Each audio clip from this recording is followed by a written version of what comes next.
Strong होता तो.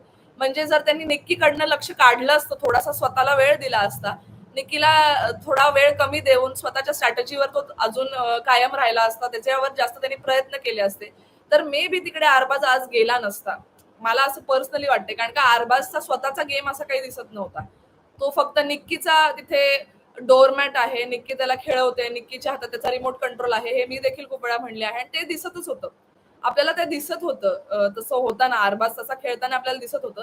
त्यामुळे मला माहित नाही आता ह्याच्यापुढे काय, की तो टॅलेंटेड होता, पण त्याचा स्वतःचा गेम नव्हता. त्यामुळे तो खरंच डिझर्व्हिंग मला म्हणजे डिझर्व्हिंग वाटत नव्हता, पण त्याच्यामुळे फिजिकल टास्कमध्ये एक वेगळी लेयर ॲड होत होती. एक ड्रामा येत होता. तो आता ड्रामा मिसिंग असेल का नाही हे आपल्याला पुढच्या टास्कमध्येच कळेल. म्हणजे मंडेला तिथे नॉमिनेशन होईल, तेव्हा आपल्याला कळेल की काय होणार आहे. गणेश भगत इथे कमेंट करतायत. गणेश यांची कमेंट आहे 6